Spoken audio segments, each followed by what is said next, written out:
What's up guys, Mr. Scrooge back at it again. So for today's video is tarantula update lang tayo, no?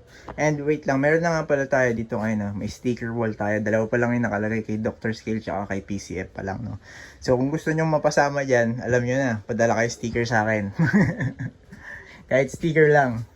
So ayun, meron tayong update dun sa tarantula natin na nandun. Dahil yung ating ungendered na Lashadora Klugi is naging male, no? Nagulat na lang ako naging mature male siya. Kasi actually tayo, hindi naman tayo nag-gender ng tarantula. Wala tayong time bala sila kung magiging male sila or female sila, no? So, ayun, nagulat tayo after niya mag-molt is naging male siya, no? Meron nga pala tayo ditong female na Lashadora Klugi, no? Ayan. Andun, kukunin natin. Wait lang, pakita natin sa inyo. So, ito yung ungendered dati na Lashadora Klugi natin na naging male. Ayan, oh. Sayang. Mas maganda sana ang female to. Hindi man kasi tayo nagbe-breed. Ayan siya. Malaki din to actually. Ayan. Nasa around 6 inches ata siguro pag yung diagonal leg span niya. Kasi ito si Venom. Ayan, sobrang laki. So, Lashadora Klugi sila parehas. Kaso, iniisip ko kung i-breed ko, kababa naman baka food tripin ni Venom, no?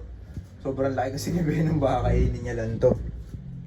So, sana, kung i-breed man natin sila, huwag siya kainin ni Venom. Ayun, may bakas na ng sperm web yung ating Lashadora Klugi, oh.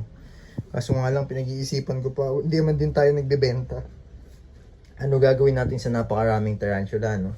So, try natin siya bigyan ko. Tignan natin kung magti-takedown siya kasi, ayun, kung makikita nyo ang liit ng abdomen niya. Kasi ang tagal niyang hindi kumain. Almost 2 months ata siya hindi kumain, yung pala pre-molt na. Ayan o, liit ng abdomen niya. So ayan o, may bakas ng pinag-sperm weban niya. So bigyan natin siya ng superworm. Tingnan natin kung magti-take down. Ito yung superworm. No viewers discretion is advised, guys. Ingin ang aso ng kapitbahay. Pero ayan, bagsakan natin siya. Para makabawi man lang ng lakas. Ayun, nag-take down naman siya. Ayan o, ayan yung pinagkaiba nila sa LP or Lashadora parahibana. Kung mapapansin nyo, yung sa abdomen nila is hindi pinkish no reddish yung coloration nila. Tsaka mas bulky sila sa LP. Yung Lashadora parahibana kasi mas malaki yun actually, mas mahaba yung mga legs pero mas bulky to, mas makakapal yung legs ng Lashadora Klugi. Mas makikita nyo na maayos dito kayo Venom, yung sinasabi ko. Ayan. So, bigyan pa natin tong isang superworm. Feeling ko bitin to sa isang piraso. Ako, mauulan na. So yun, bagsakan pa natin siya ng isang superworm. Sa superworm, napipit ko ata ng sobra. Tiragis na yun. Ayan yung superworm. Pero, so, ayun na nga. Shoutout nga din pala kay PP Pet World, no? Shoutout sa'yo, bro.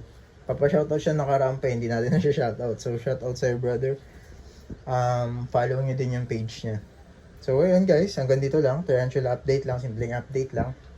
And kaya sabihin nyo, kung i-breed ba natin silang dalawa, pag ibawi tayo ng Lashadora Klugi, pag nag-success yung breeding, no? Ano masasabi nyo?